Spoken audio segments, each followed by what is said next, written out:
here's the TPI mobility screen that we do at IJGA. What we're going to do is we're going to assess a multitude of different tests, whether we're going from upper body rotation, overhead mobility, to squats, to core activation and glute strength. So here's the TPI mobility screen.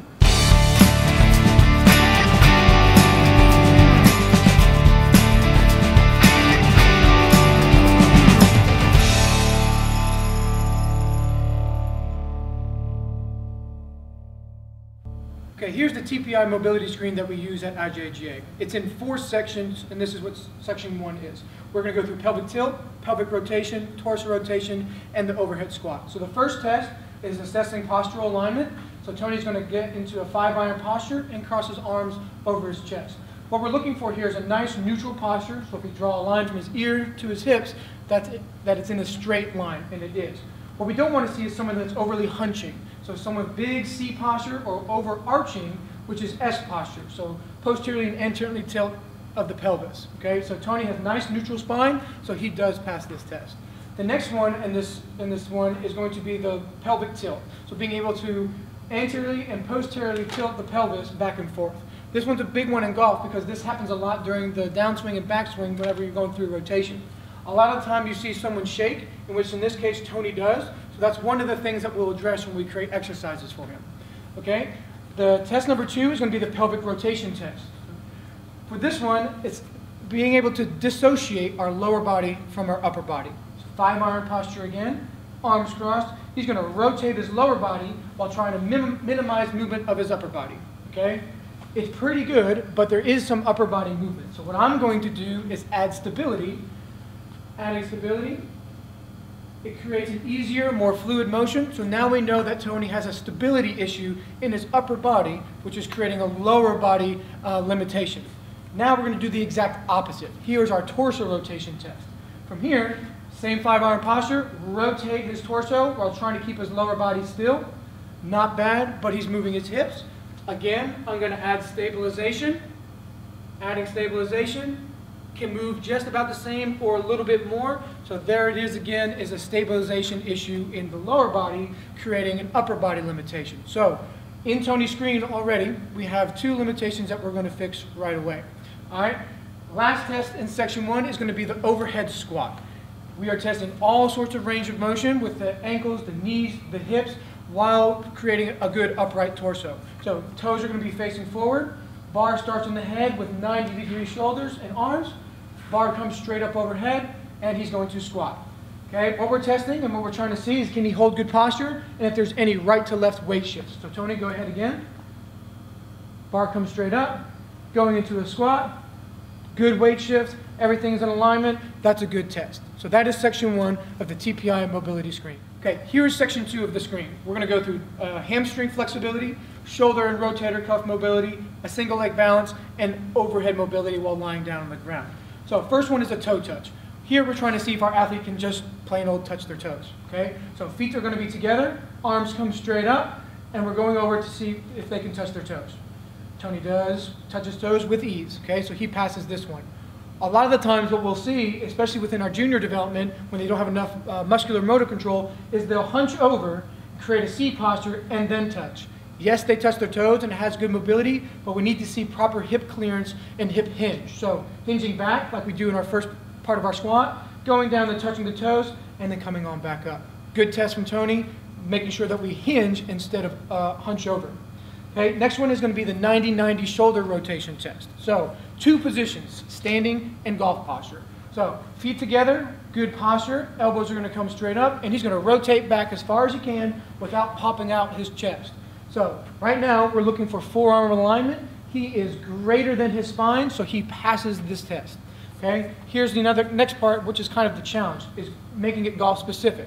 5-iron posture, arms crossed, now creating that 90-90, rotating back. He is in line with his spine, so that is a good test as well. Still looking for further than spine angle, but spine angle is just as good in this test. All right. Our next one is our single leg balance. So being able to balance and use the ground as stability. With this test though, we use our eyes closed. So we test proprioception and our awareness of space. So very quickly, what we have the athlete do is one leg will come up. So now we're testing his left side, his eyes will close, and we'll test. We'll stop the test if the leg drops dramatically or if the athlete jumps or hops or moves. Okay? Then he'll switch sides and he'll do it on the other as well. So we test bilaterally right and left. Okay? And now our last one is going to be the lat length. So here's our overhead mobility test. All right, so Tony has the foam roller. He's going to be laying down on the ground. Okay?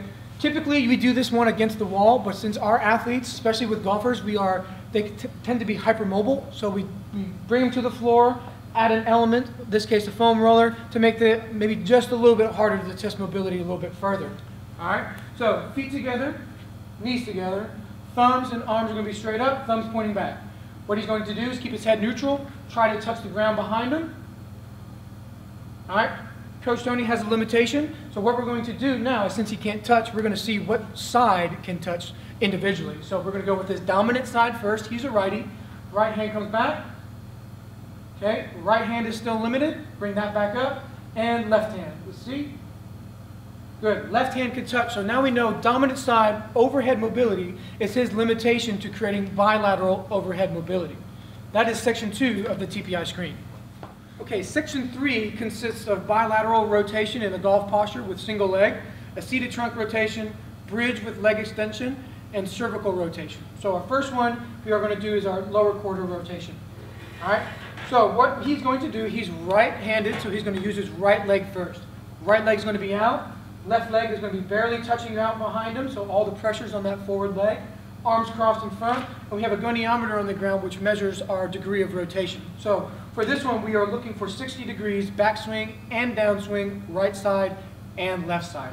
Tony is right-handed. He's going to swing to the right side, backswing. Good. And downswing. He clears both sides. That's a good test on his right foot. He'll switch over and do the left side to test symmetry. He's right-handed again. Backswing to the right side. Clears it. Backswing to the left side. Clears it again. Good bilateral rotation on a single leg test. Next one is the seated trunk rotation. So testing rotation again. He's going to be sitting on the edge of the chair, using the goniometer again. With this one, we are going to 45 degrees. So we adjust the angle to 45. The bar is going to be on his back, like a back squat. Feet and knees are going to be together. And he's going to rotate into his backswing first, making sure we have clearance this way. He is equal to that 45 degrees. And going to the other side, he is equal to 45 degrees. We passed. So that is the seated trunk rotation. Next, we have the bridge with leg extension. So testing our glute strength and lower back stability. So he's going to be seated on the ground. We test right side and left side, again for symmetry. Feet together, knees together. Right leg is going to come up, and he's going to hip extension the best that he can. Though his right leg is up, we are testing his left side. Okay, so what I'm looking for as a coach is seeing if his body is stable, if he has any cramping, or if he has any weakness. So, looking at him, he's not really shaking. He has good straight posture, and his hip is in full extension. So we test right side and left side. So he has passed the first part, and I'm assuming since he has good right side, he's going to pass the second side, which it looks good. All right, and our last one is going to be our cervical rotation. So going for C1 down in a rotation sense. Okay, his feet are going to be together. He's going to depress his shoulders with his fingers towards the ground. He's right-handed again, go to the right side. He's going to touch his collarbone with his chin without shrugging, touch, and he's going to go to the other side and touch. Perfect. So that is section 3 of the screen, and he has passed all of those in this section. The last section in the mobility screen is all things wrists and forearms. So we're going to use our goniometer here to measure degrees of rotation and flexion and extension. All right, so the first test is going to be our wrist rotation, internally and externally. So Tony's going to pin his elbows against his sides, and he's going to rotate internally as far as he can, and I'm going to measure 80 degrees with the goniometer to see if he equals out. He's out on the right side, and he's good on the left side. So that's internal, and we'll test the same thing externally.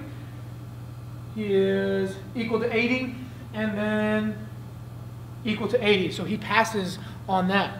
Now we're going to do our wrist hinge. So hinging up and hinging down without use of our forearms. Okay? So he's going to point to himself, he's going to point forearms, and all we're looking for here is good mobility, good movement without moving these forearms. So fingers are relaxed, thumbs are up and they're pointing, and his arms aren't moving up and down. So that's another past test. Last one is our wrist flexion and extension going on 60 degrees. Okay, so through the goniometer, looking for 60 degrees of flexion. All right, so he's flexing his forearms, going at 60 degrees from elbow to wrist. He is 60 degrees on the right side, and he is 60 degrees on the left side. Now forearm extension, same thing. Measuring past 60 degrees over there, and back to the right side, measuring past 60 degrees. So he has passed on all his forearm rotation and wrist rotation and flexion and extension exercises. That concludes the mobility screen. Now what is next is we're going to take the two limitations that he has the most, give you some exercises so he can further improve his swing efficiency.